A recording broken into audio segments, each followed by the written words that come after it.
1절에서 9절 말씀이 되겠습니다. 여호와께서 아브라함에게 이르시되 너는 너의 고향과 친척과 아버지 집을 떠나 내가 네게 보여줄 땅으로 가라.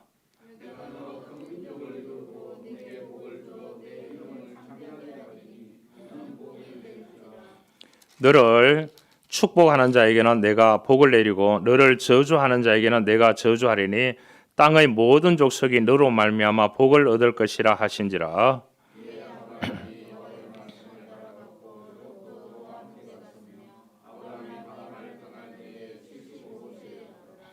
아브라함이 그의 아내 사레와 조카 롯과 하란에서 모은 모든 소유와 얻은 사람들을 이끌고 가나안 땅으로 가려고 떠나서 마침내 가나안 땅에 들어갔더라.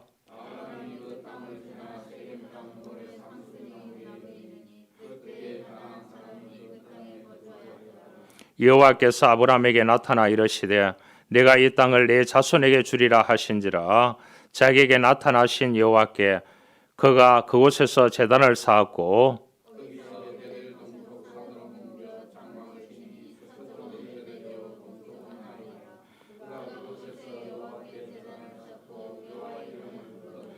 점점 남방으로 옮겨갔더라. 아멘. 우리 주보 있는 찬양 할까요?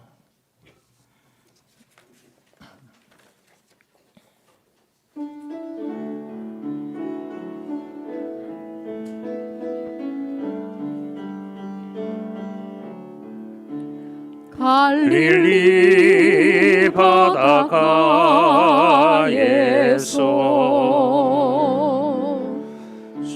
주님은 시몬에게 물으셨네. 사랑하는 시몬아, 넌 날 사랑하느냐? 오 주님, 당신만이 아십니다. 사마리아 우물가에서 주님은 여인에게 물으셨네. 사랑하는 여인아, 넌 날 사랑하느냐? 오 주님, 당신만이 아십니다.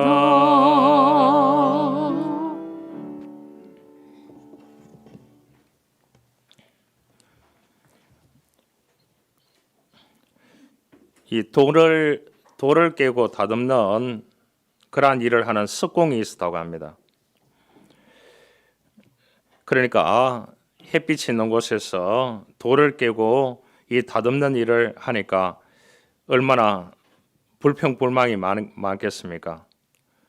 돈이 그렇게 되는 일이 아니니까. 그래서 자신의 직업이 늘 불만족스러웠습니다.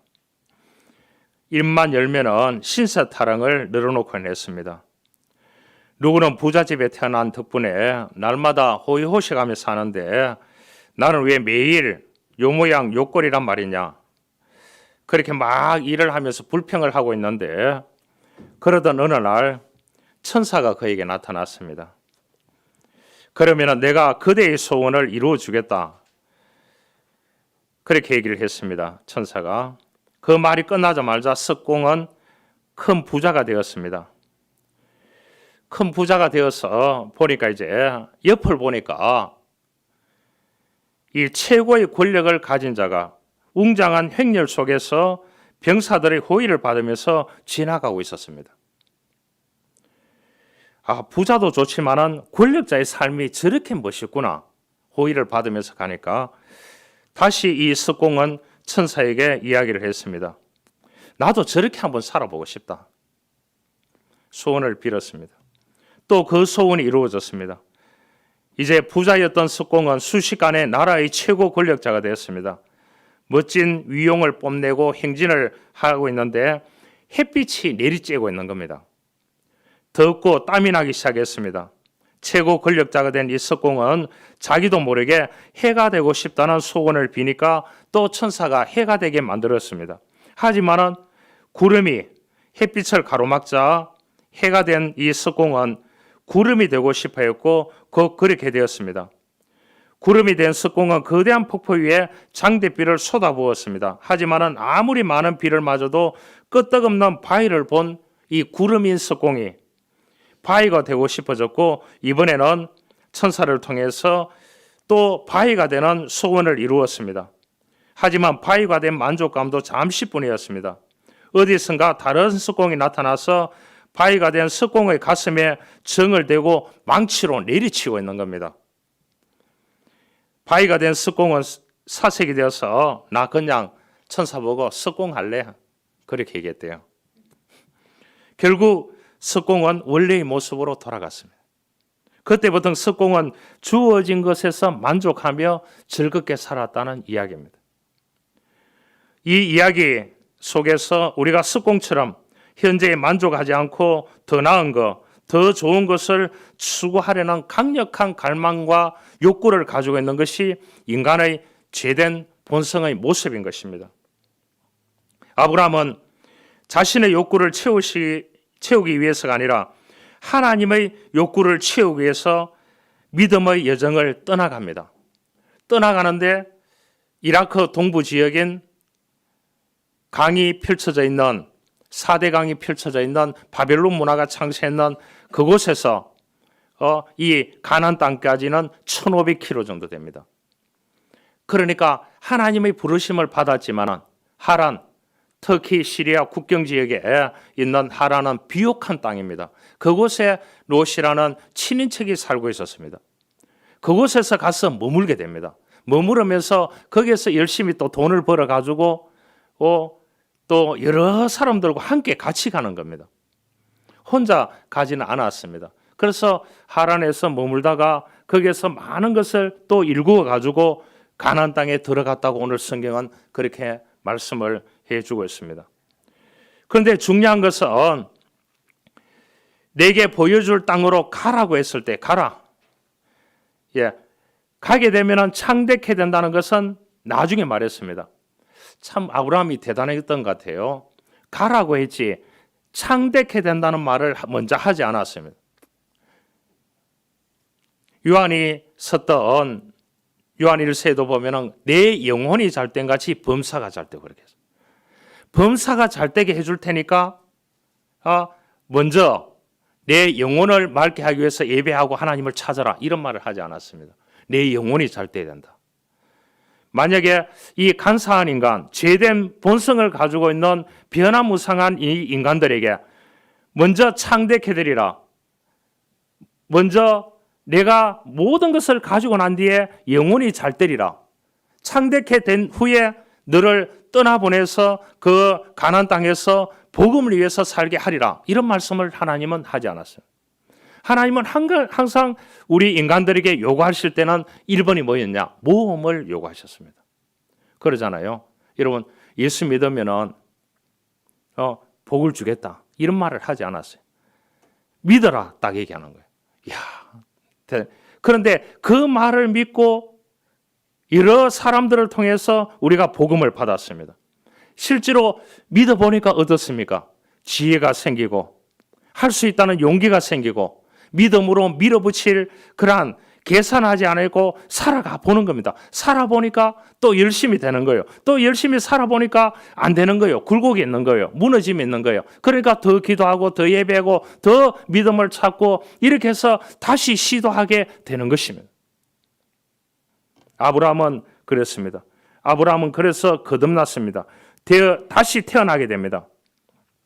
하나님을 위해서 살기로 한 그에게 하나님은 가는 곳마다 무엇을 베풀어 줬느냐? 가나안 땅에 들어가서 기적을 다 베풀어 줬습니다. 참 대단하다 그렇게 생각합니다. 이 코카콜라는 발명과 판매의 신화를 남긴 비즈니스라고 할 수 있습니다. 그래서 이 코카콜라보다 더 아름다운 발명품이 없었다고 합니다. 지금까지요. 그래서 이보다 더 많이 팔린 것도 없었대요. 코카콜라. 그래서 이제 이 코카콜라가 어느 정도 팔리느냐 하면 하루에 10억 개가 팔린대. 10억 개가 전 세계에 팔리는 게요. 아무리 물건을 만들어도 자동차라든지 하루에 10억 개를 팔리는 데는 이 코카콜라밖에 없다고 합니다. 그것은요, 코카콜라 병은 아름다운 여인처럼 만들었대요. 이 코카콜라 보면은 비너스 같이. 이 병은 원래 루터병 공장에서 일하던 알딘이라는 이름을 가진 18세의 직공이 1923년도에 만든 것이었다고 합니다. 누구를 생각하면서요? 자기 애인을 생각하면서 만들었대요. 자기 애인이 이렇게 늘씬하게 되는. 그런데 이것이 뭐냐 하면 코카콜라 병을 만드는데 디자인이 기여가 되는 거예요. 그래서 코카콜라 병이 오늘날까지 해서 그 아름다운 디자인에다가 그 콜라를 넣어서 그렇게 합니다. 제가 95년도엔가 베트남에 하고 캄보디아에 갔었는데 그때 캄보디아는 코카콜라를 무료로 국가에서 주었습니다. 국가에서 준 게 아니죠. 코카콜라 회사에서 준 거죠. 뭐 10년이면 10년. 그래서 제가 가보고 놀랐는 것은요. 깜짝 놀랐습니다. 왜 놀랐느냐? 그 당시에 가보니까 이 콜라에다가 그 알랑미 살로 지었는 밥을 넣어가지고 젖어가지고 먹고 있더라고요. 먹어보셨습니까?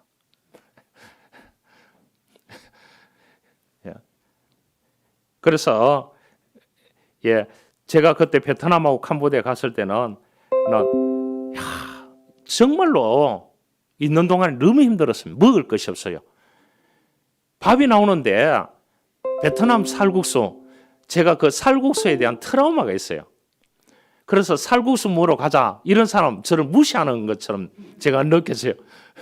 왜냐하면 그때 95년도 생각이 나는 거예요. 그런데 돼지고기에다가 그 살국수를 살국수라고 볼 수 없죠. 지금은 정제대가 나오니까 거기다가 돼지고기를 넣어서 물에다가 끓여가지고 향신료를 넣어가지고 주니까 향신료도 냄새를 맡기 힘드는데 기름이 둥둥 떠가 있는데 그 밑에 국수가 있는 것이 안 보였다니까요. 돼지고기에 있는 게 안 보였다니까. 그거를 먹으라고 하니까 먹어보니까 향신료도 안 맡고. 그래서 제가 한 열흘 동안 있었는지 뭐만 먹었느냐. 못 먹겠다고 하니까 선교사님이 어디 데리고 가더라고요. 포장도 안 돼 있는데 한 30분 정도 가서 찾았는 데가 있는데 찐빵이었습니다. 찐빵. 똑같은 한국같이 조그마한 찐빵인데 그 팥이 들어가 있더라고요. 제가 그럴 때 한 열흘 동안은 팥 있는 그 찐빵만 사들고 먹었습니다. 그런데 나중에 보니까 한국에 이제 이 베트남 살국수가 와가 있는 거예요. 그래서 살국수 먹으러 가자 하길래 제가 약속이 딱 하고 그 일행에서 빠졌습니다. 살국수처럼 이번에 가보니까 너무 잘 해놨더라고요. 한국 음식도 좋고 그렇게 되어 있더라고요. 여러분, 이 놀라는 것은 이 콜라에다가 밥을 말아 먹는 그러한 시대. 지금은 이제 돈을 받고 있더라고요. 돈을 받고 있어요. 그러니까 얼마나 이 사람들에게 이 패턴화를 만들어 놨는 거예요. 뭐 좋은 패턴화인지 모르겠습니다. 콜라에 밥 말아 먹는 패턴을 만들어 놓고 또 콜라를 마시지 않으면 안 될 정도로 이렇게 해놓고 이제는 뭐냐? 유로화를 시켜놨는 거예요. 그래서 동남아에서 이 코카콜라를 통해서 엄청난 수입을 올리고 있는 겁니다. 그래서 하루에 10억 개를 팔고 있는 것이 이 코카콜라라고 그렇게 얘기합니다. 그래서 그만큼 영향력을 주고 있는 것입니다. 이 말은 뭐겠습니까? 제가 하고자 하는 것은 원조를 얘기하고 있는 겁니다. 원조. 여러분, 어디 가보면 칼국수를 5대째 하고 있대요. 왜 그 집안에서 5대째 하고 있는지 이해가 안 돼요. 뭐 경주빵 하면은 뭐 5대째 하고 있다. 거짓말임에도 불구하고 다 믿어주는 거죠. 여러분, 빵을 5대째 만들어서 팔아가지고 돈이 되겠습니까? 그래서 요즘은 다 뭐 두부도 닭발도 다 앞에다가 뭐라고 붙여요? 원조라고 다 붙여가지고 이렇게 하는 거예요. 제가 하고자 하는 것은 뭐냐 하면은 그 식당들 가보면은 어떻게 합니까? 전직 대통령이 다녀갔다. 유명한 스포츠 스타가 다녀갔다. 연예인이 다녀갔다고 해 사진을 찍어놓고 거기다가 사인을 쫙 해놓는 그런 것을 보고 있습니다. 그러면서 옛날부터 원조였다. 그렇게 이제 해놓고 있는 겁니다. 가게를 오픈한 지는 1년밖에 안 되는데요. 그렇게 붙여놓는 겁니다. 왜냐 유명한 사람들이 다녀갔기 때문에. 예. 오늘 본문에 우리 이 극동에 사는 우리에게까지 믿음을 준 사람이 누구냐? 이 아브라함이라고 보면 됩니다. 아브라함의 믿음이 오늘 우리에게까지 왔습니다. 그러면은 아브라함은 뭐라고요? 믿음의 원조라고 볼 수 있는 겁니다.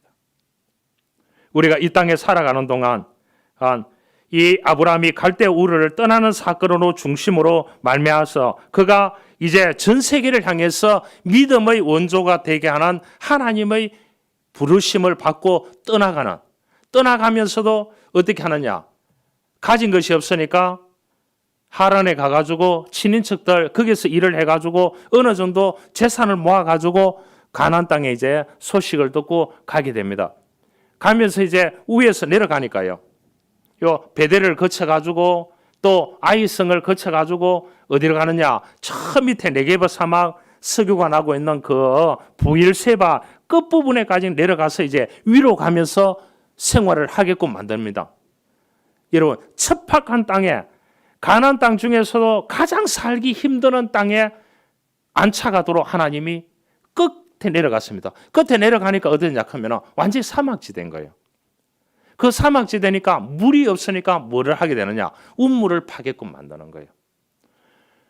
여러분 생각해 보시길 바랍니다. 여러분 같으면 하겠습니까? 찬란한 문명 가운데 살다가 이제는 이 척박한 땅 중에서도 척박한 땅에 가보니까 돌밖에 없어요. 돌산으로 이루어져 있고. 그런데 저쪽 편에 아이성이 있고 요단강이 있고 이쪽 편으로 뭡니까? 물도 있고 풍요도 있고 나무도 있고 다 있는 겁니다. 어떻게 보면 그 당시에도 대도시였다고 보면 되겠죠. 가나안 땅에 원주민들이 살고 있었으니까요. 그런데 그 일을 거쳐가지고 그 가나안 땅의 좋은 문화를 다 보도록 하고 난 후에 저 사막 밑에 가가지고 부엘세바에서 처음 믿음을 시작하게끔 하나님께서 했다는 거예요. 저와 여러분 같으면 하겠습니까? 이국 땅에서요. 오늘날 또 한국 선교사들이 이국 땅에 가서 선교해서 그 땅에 묻히면서 2대 3대째 복음을 전하고 있는 선교사님들이 있습니다. 참 대단하죠. 한국 사람들 참 대단합니다. 이 누구에게 배웠다고요? 믿음의 원조인 아브라함에게 배웠는. 아무것도 없는. 그래서 그곳에서 물을 얻기 위해서 아브라함이 어떻게 하느냐? 일행들이 많고 하니까 아브라함은 이제 나이도 있고 하니까 그 원주민들하고 잘 이렇게 협력하는 관계가 되었는가 봐요. 그렇게 하니까 우물을 팠는데 가보니까 우물을 거기에다가 산 언덕 정상에서 우물을 팠더라고요. 깜짝 놀랐습니다. 밑에도 팠지만은요. 그렇게 파가지고 그 물을 통해 가지고 삶을 일구어 가게 되는 겁니다. 그래가지고 아들에게 무엇을 물려줬느냐? 우물 파는 것을 물려줬습니다. 이삭은 뭐냐? 나약하잖아요. 하나님의 부름을 받고 아브라함은 왔는데 이삭은 거기에서 태어났습니다. 태어나다 보니까 아버지가 믿음의 원조지 자기는 믿음의 원조가 아닌 겁니다.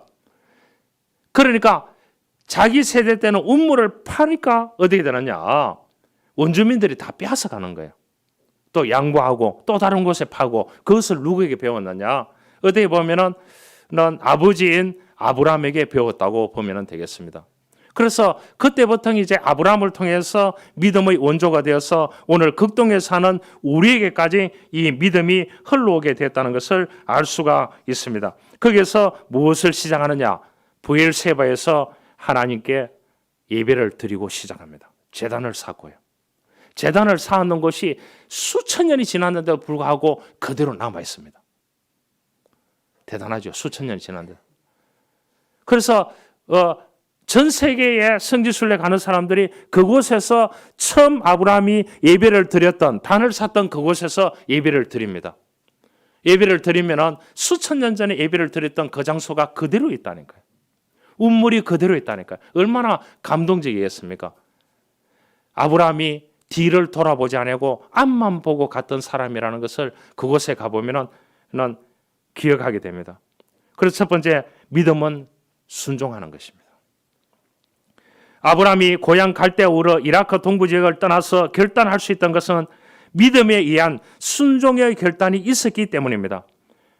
히브리서 11장 8절 말합니다. 부름을 받았을 때 그가 순종함으로 그렇게 했습니다. 순종함으로. 저는 그렇게 생각합니다. 이 순종이라는 용어는 모든 곳에 통합니다. 자녀들이 부모 말 들으면 성공합니다. 그런데 자녀들이 부모 말을 안 들어요. 그러죠. 나가서 지나가는 사람 얘기를 잘 듣고 와가지고 이거 사야 된다, 저거 사야 된다, 부모님을 쫄라대는 사람이 너무 많아요. 그러잖아요. 여러분, 부모에게 순종하기를 원합니다.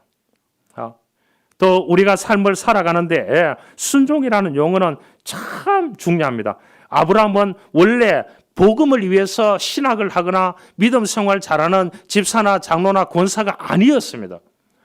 그는 대대로 원조, 그 아브라함의 사회생활의 원조가 뭐냐? 우상을 만들어서 파는 그런 가문 출신입니다. 그가 어느 날 그 갈대아 우르 지역에, 이라크 동부 지역에 바벨론 문화가 창시했던, 지금도 바벨론 문화가 그대로 있대요. 그대로 중동에 다녀오는 분들이 얘기를 합니다. 그대로 있대요. 수천 년 동안. 그런데 그곳에서 얼마나 그 문명 좋은 곳에서 호의호식하면서 살았겠습니까? 어느 날 하나님의 음성이 들렸는 거예요. 뭐가 왔기 때문에요? 우상 장사가 안 되고 있는 IMF가 왔는 거예요. 그러니까 어디든 가야 되는 거예요. 젊은이 이제 그 당시에 나이가 평균 나이가 워낙 높으니까요. 뭘 일을 해야 되니까. 그런 찰나에 있는데 어디를 향해서 갈까? 하른으로 치는 척이 있는 비옥한 땅에 가서 뭐 재산을 일굴까? 그렇게도 생각하지 않았겠나 그렇게 생각합니다. 그럴 때 하나님께서 아브라함에게 나타나서 여호와께서 아브라함에게 이르시되 너는 너의 고향과 친척을 떠나 아버지 집을 떠나 내가 네게 보여줄 땅으로 가라. 1번이에요. 참 대단하지 않습니까? 아무것도 가지지 않았는데 그가 갈 바를 알지 못하고 순종함으로 고향을 떠났습니다. 믿음은 순종이었습니다. 집에서 아버지가 심부름을 시키면 늘 지금은 안 되고 나중에 꼭 할게요. 이러한 습관으로 일을 미루던 아들이 해병대에 입대했는데 휴가 와서 보니까 아들의 행동이 완전히 달라졌더랍니다. 그래서 아버지가 너 군대 가서 무엇을 배웠니 물었더니 이렇게 대답하더랍니다. 예, 지금 당장 순종하는 것을 배웠습니다. 이 얘기를 하더래요. 그리고 이 청년이 아주 중요한 말, 잊을 수 없는 말, 마치 성경 같은 말을 하더랍니다. 순종을 미루는 것이 불순종하는 것을 깨달았습니다. 그렇게 얘기를 하더래요. 순종을 미루는 것이 불순종인 것을 깨달았다고 그렇게 얘기했습니다. 왜 아브라함에게 순종이 중요했을까요? 그것은 그가 부르시고 갈대아 우르에서 인도하여 내신 이가 있기 때문입니다. 그는 여호와 하나님. 그 여호와 하나님이 자기 인생의 주인이기 때문에 주인에게 종이 할 일은 순종뿐이라는 것을 이 아브라함은 받아들였습니다. 그래서 아브라함은 철두철미하게 이 고향 땅을 떠나서 누구만 의지하고요. 누구에게만 순종하고 여호와 하나님께만 순종하고 그 길을 1500km를 가게 됩니다. 그곳에서 새로운 삶을 일구어 가게 되는 것입니다. 그래서 큰 민족을 이루고 창대케 되고 너에게 복을 주고 이렇게 계속해서 말씀하고 있는 겁니다. 여러분, 우리가 하나님의 뜻에 순종하는 삶을 살아가야 됩니다. 그것은 뭐냐? 복음을 위해서 살아야 됩니다. 내가 믿은 예수, 내가 맛본 예수, 내가 느낀 하나님에 대해서 또 다른 사람에게 복음을 배달하기 위해서 우리에게 이 세상에서 이러한 직업을 주고 저러한 직업을 주고 우리에게 생명을 부여잡고 코끝에서 호흡을 하면서 살아갈 수 있는 은혜를 주셨습니다.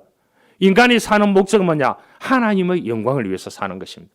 영광을 위해서 살아가니까 무엇을 주는 거예요? 세상에서 할 수 있는 일들을 주고, 세상에서 할 수 있는 지혜와 능력을 주고, 세상에서 할 수 있는 어떠한 좋은 일들을 할 수 있도록 하나님께서 그 직책을 갖다 맡기는 거예요. 그러니까 하나님을 믿는 사람이 최고 권력자가 되면은 어떻게 되겠습니까?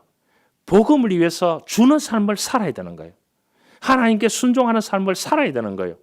그런데 예수 믿는 사람이 최고 권력자가 되니까 어떻게 됩니까? 다 깔아뭉개버리는 거예요. 이러면 안 된다는 거예요. 여러분, 이라크가 무너졌잖아요. 중동 지역에 이라크에 여호와 하나님을 믿는 개신교도가 너무 많았습니다. 후세인 밑에 있는 부통령이 그 사람이 진실된 크리스찬이었습니다. 그 사람도 형장의 이슬로 사라졌습니다.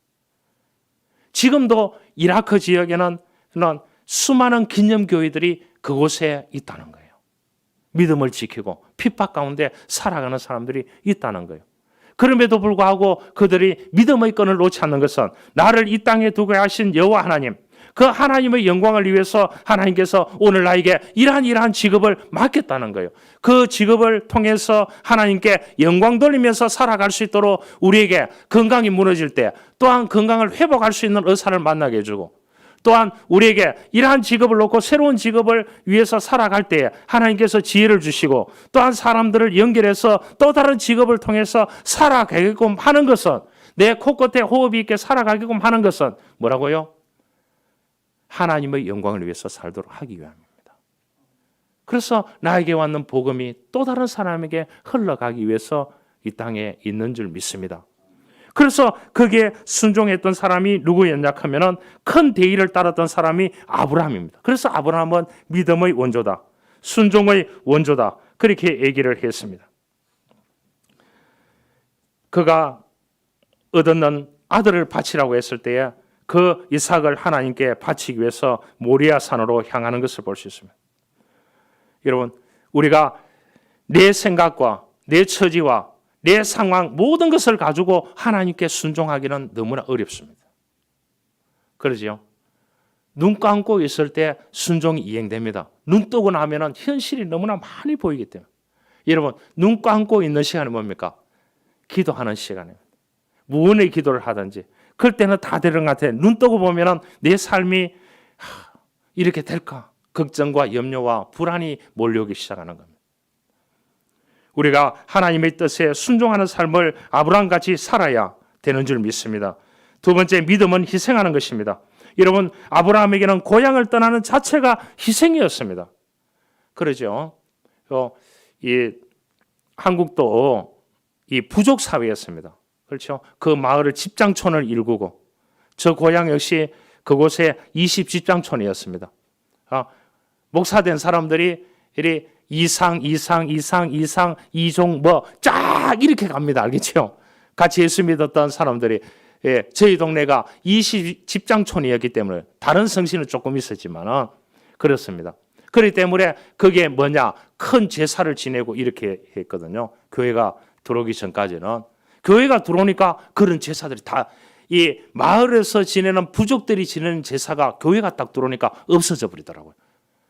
참 신기하지 않습니까? 교회가 딱 서니까 없어져 버리더라고요. 하나님께서 그래서 그곳에서 예수 믿도록 해서 그 동네에서 예수 믿는 사람들은 희생하는 거예요. 주일날 교회 가는 것 자체가 뭡니까? 손가락질 당하는 거예요. 저 역시 그렇습니다.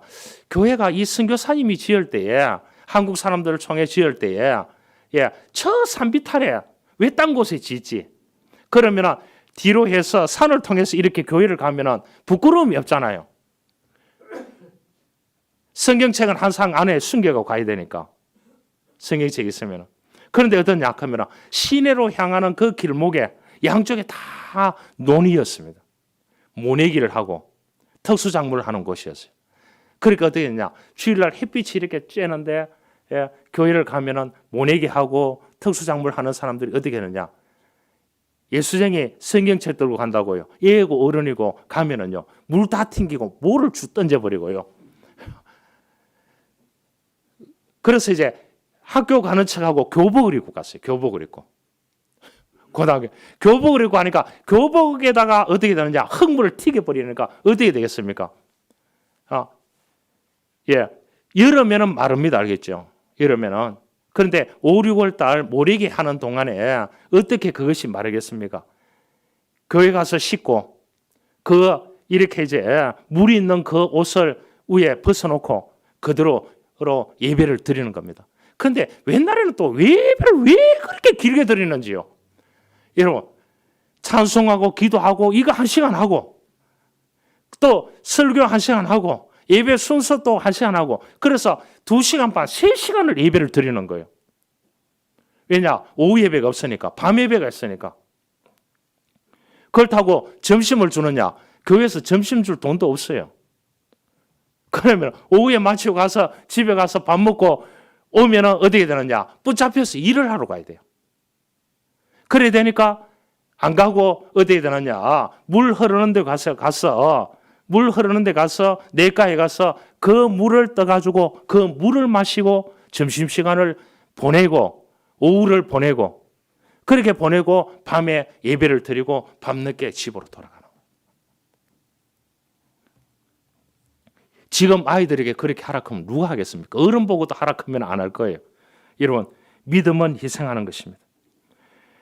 갈대 우르는 이라크 남부 고대 유브라데스 강유역에 위치한 도시로 고대 세계에서 가장 유명한 중동 전 세계의 무역이 다녀가는 그 요지에 태어났던 아브라함.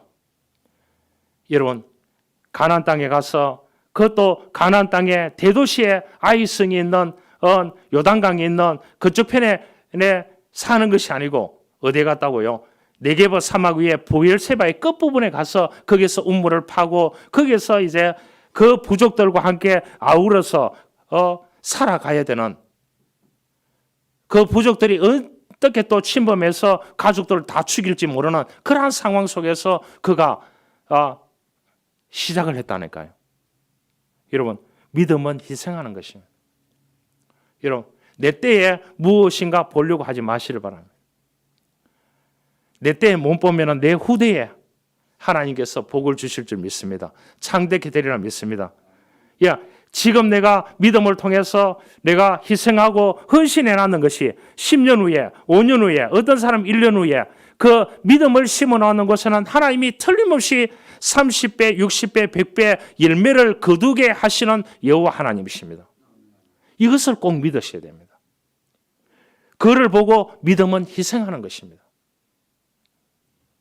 그래서 아브라함이 약속된 땅에 들어가서 장막에 거하는, 여러분, 그 사막 생활에 텐트를 치고 그 장막에 거하는 그 모습을 한번 생각해 보시기 바랍니다. 여러분, 처음부터 어렵게 살았으면 괜찮아요. 그렇잖아요. 그런데 이제 잘 살다가 어느 날 하나님의 부름을 받아서 가라고 했는데 가보니까, 복을 주고 창대케 했는데 가보니까 운막집인 거예요. 그래서 이 아브라함은 믿음은 희생하는 것이라는 것을 배우고 희생하게 되는 것입니다. 여러분, 그래서 하나님께서 아브라함을 뭐라고 했냐? 하나님의 벗이라 그렇게 했어요. 하나님의 친구라. 이 영광스러운 별칭을 주게 됩니다. 별칭을요. 여러분, 아브라함이 밤에 나가서 별을 보고 달을 보고 있을 때에 하나님께서는 너는 내 친구야. 참 수많은 고통과 수많은 오는데 수많은 어려움과 지금도 헤쳐나가야 되는 수많은 믿음으로 살아가는 이 외로운 한 가문의 외로운 길을 걸어가고 있는 이 사람들에게 달을 보고 별을 보고 있는 아브라함에게 하나님께서는 너는 내 친구라고, 너는 내 벗이라고, 얼마나 감동적인 음성을 주셨겠습니까? 여러분, 우리가 삶을 살아가는데 희생하는 그곳에 하나님의 영광이 드러날 줄 믿습니다. 그래서 우리는 희생을 두려워하지 말아야 됩니다. 아브라함은 인생을 계산한다고 했더라면 그는 하나님의 부름을 받았지만은 하란에서 다시 고향 땅으로 돌아갔을 수 있습니다. 그러나 믿음은 희생이라는 것을 배우게 되는 겁니다. 앞에 믿음은 순종이라고 보고 믿음은 희생하는 것을 배웠기 때문입니다. 세 번째, 믿음은 바라보는 것입니다. 순종하고 믿음은 희생하고 믿음은 바라보는 것입니다. 아브라함은 바라볼 사람이 아무도 없습니다. 친인척이 아무도, 자기가 일구어야 되는 거예요. 데리고 가는 사람들이 얼마나 많은데요, 친인척들을. 그러니까 자기가 일구어야 그곳에서 어떻게 됩니까? 먹고 살아갈 수 있는 겁니다. 믿음은 차후하고요. 그런데 믿음은 하나님만을 바라보게끔 만들었습니다. 그 믿음의 희망은 산소와 같은 것입니다. 우리가 산소가 없으면 못 삽니다. 여러분, 만약에 이 세계가 산소가 오염이 돼가지고 이 산소를 마실 곳이 없다, 이렇게 해가지고 어떤 지하를 파놓고 그 지하에 새로운 산소를 만들어서 기거할 수 있는 호텔을 만들었다. 그곳에 가면은 산소를 마시고 우리가 생명을 유지할 수 있다. 이렇게 하면 뭐냐? 하루에 산소 마시는데 드는 돈이 얼마냐? 800만 원이래요. 어떻게 되겠습니까? 며칠을 견디겠습니까? 아무리 재산이 많은 사람이라도 어떻게 견디겠어요? 그래서 하나님께서 우리에게 이 산소를 주셔서 맑은 공기를 마시면서 살아갈 수 있다는 것에 대해서 감사해야 됩니다. 여러분, 저 동남아를 가보시길 바랍니다. 옛날에 한국의 화학 제품, 화학 공장들이 다 동남아로 가 있습니다. 그 사람들의 생명이 짧아지는 이유가 어디에 있습니까? 그 환경의 산소를 마시기 때문에 오래 살지 못하고 있는 것입니다. 한국이 뭐냐? 다 철거했습니다. 철거했는 곳에 다시 케미칼이 있던 그곳에 다시 뭐가 쓰고 있다고요? 아파트가 쓰고 주택이 쓰고 있다니까. 한국에 보면은 쓰고 있다니까요. 그만큼 한국이 뭐냐? 공기가 맑아졌습니다. 여러분, 코로나 때문에 중국에서 날아오는 황사라든지 여러 가지 공해되는 것이 다시 날아오고 있는 겁니다. 그러면 수명이 짧아지게 되는 겁니다. 모든 질병의 근원이 될 수가 있는 것입니다. 여러분, 마스크 쓰는 데 대해서 감사하게 생각하시길 바랍니다. 왜냐? 3년 동안 건강하게 지냈잖아요. 호흡하는 데는 좀 어려웠지만 우리가 그만큼 이 믿음은 바라보는 것입니다. 희망은 산소와 같은 것입니다. 우리가 하나님의 약속을 믿고 믿음으로 약속의 땅을 바라보며 아브라함같이 걸어가는 것이 우리의 삶이 되어져야 하는 것입니다. 어떤 할아버지가 길을 가다가 넘어졌습니다. 그때부터 이 할아버지가 시름시름 하는 거예요. 꾀병이 아니라 진짜로 몸이 아팠습니다. 할아버지가 넘어진 곳은 삼년고개라고 불리는 작은 언덕이었는데 여기에서 넘어지면 3년밖에 못 산다는 문구가 거기 있는 겁니다. 3년고개라고 해놓고 거기다가 이제 여기서 넘어지면 3년밖에 못 삽니다. 그런데 이 할아버지가 감동을 받았는지 와가지고 들어 누웠는 거예요. 3년밖에 못 산다. 그래서 얼굴이 쪼가려들고 2년이 지났습니다. 할아버지는 피골이 상접할 정도로 살이 빠졌어요. 다시 이제 6개월이 지났습니다. 이제 전설대로 나면은 이제 죽을 날이 얼마 남지 않았습니다. 이제 손까지 흔들리고 삶의 여욕이 없습니다. 먹는 것도 잘 먹지 못합니다. 그런데 어느 날 마당에서 놀고 있던 할아버지 손자가 누워서 앓고 있는 할아버지는 물끄러미 바라보다가 이렇게 말했습니다. 할아버지는 왜 그렇게 매일 아파? 왜 그렇게 누워있어? 그렇게 얘기하니까 할아버지가 손자에게 그런 말을 했습니다. 너는 절대로 저기에 사는 덕에 가지 말라고. 거기 가면은 3년고개라는 그것이 있는데 거기 가서 넘어지면은 니도 3년밖에 못 산다고. 그렇게 이제 할아버지가 이 손자에게 일러두었습니다. 그런데 손자가 이런 말을 했습니다. 할아버지, 거기 가서 한 번 넘어지면은 3년밖에 못 산다고 했으니까 2번 넘어지면은 6년 살 수 있지 않습니까? 3번 넘어지면은 9년 살 수 있지 않습니까? 그러면은 나는 가면은 20번 넘어져 가지고 오겠습니다. 할아버지 다시 가십시다. 다시 가서 할아버지 다시 가서 이렇게 한 번 뒹굴고 2번 뒹굴고 한 10번 뒹굴면은 30년 이상 살 수 있습니다. 그런데 할아버지가 눈이 번쩍 뜨였습니다. 손자하고 그 3년 고개를 가서 뒹굴기 시작하는데 10번을 뒹굴었습니다. 뒹굴고 와서 뭐냐? 30년을 더 살았대요. 여러분, 우리가 이 마음에 따라서 생각하는 힘이 어떤 쪽에서 생각을 접근해 가느냐가 굉장히 중요합니다. 여러분, 성경 말합니다. 너희 믿음대로 되리라. 여자여 내 믿음이 크도다. 내 소원대로 되리라고 성경은 말씀해 주고 있는 것입니다. 아브라함은 하나님에 대한 미래의 약속을 믿고 그 믿음대로 살아갔던 사람입니다. 그러기에 하나님은 그에게 창대케 되는 복, 또한 복의 권원이 되는 놀라운 여호와 하나님의 복을 주셨습니다. 약속의 하나님을 바라볼 수 있기를 원합니다.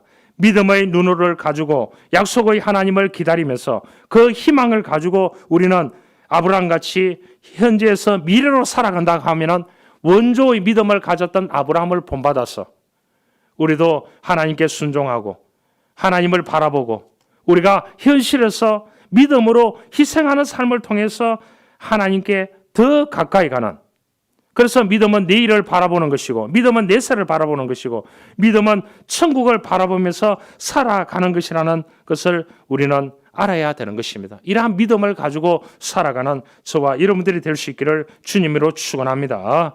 하나님 감사합니다. 오늘 성경은 말씀해 주고 있습니다. 믿음의 원조이신 아브라함입니다. 아브라함은 믿음으로 순종하고 믿음으로 희생하고 믿음으로 하나님만 바라보는 생애를 살았습니다. 그러기에 그는 믿음의 원조가 되었습니다. 우리 가운데도 우리의 믿음의 원조이신 아브라함을 본받아 이러한 믿음을 가진 믿음의 아버지, 믿음의 어머니, 믿음의 자녀들이 일어나기를 원합니다. 그렇게 해서 우리 삶의 자리 가운데 내일을 향해서 믿음으로 승리하는 인생을 살아가는 우리 온 교우들이 되어줄 수 있도록 하늘의 복을 덧입혀 주옵소서. 예수 그리스도의 이름으로 축복하며 기도합니다. 아멘.